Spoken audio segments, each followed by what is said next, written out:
Selamat Tempur. Terima kasih kepada Pak Pamdam dan Pak Kapolda.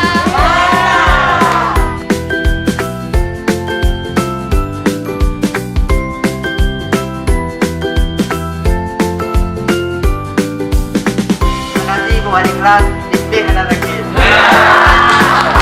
Sekretaris Daerah Sekda Aceh Taqwallah mengajak seluruh kepala sekolah menengah atas atau SMA dan sekolah menengah pertama SMP sederajat serta sekolah luar biasa SLB seluruh kota Banda Aceh untuk segera menuntaskan vaksinasi siswa. Ia mengatakan capaian vaksinasi siswa di Banda Aceh memang paling tinggi seprovinsi. Namun sisa siswa yang belum ikut vaksinasi diminta segera menyelesaikannya. Sekda juga menjelaskan penularan virus sangat berhubungan dengan daya tahan tubuh. Salah satu penyakit paling klasik yang disebabkan virus adalah influenza. Begitupun dengan COVID-19. Penyakit ini disebabkan infeksi virus corona yang menular antar manusia.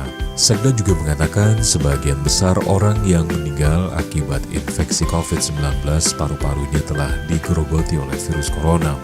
Sekda juga menyebutkan kunci selamat dari penularan virus corona itu adalah dengan vaksinasi untuk membentuk daya tahan tubuh.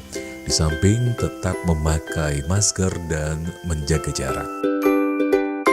Alhamdulillah vaksin hari ini berjalan lancar Pak. Anak-anak walaupun sedikit takut tapi mereka sudah berhasil divaksin. Ajakan saya sebagai wali kelas untuk anak-anak, ayo nak kita vaksin supaya kita bisa belajar tatap muka, supaya kalian terhindar dari virus dan kalian sehat. Walaupun ada juga di antara anak-anak kami yang sudah duluan vaksin, seperti di kampung atau di tempat-tempat lain. Semoga keluarga sekolah siap untuk divaksin agar COVID ini cepat berlalu. Kami warga SMA Daerah Syamsuddin siap vaksin.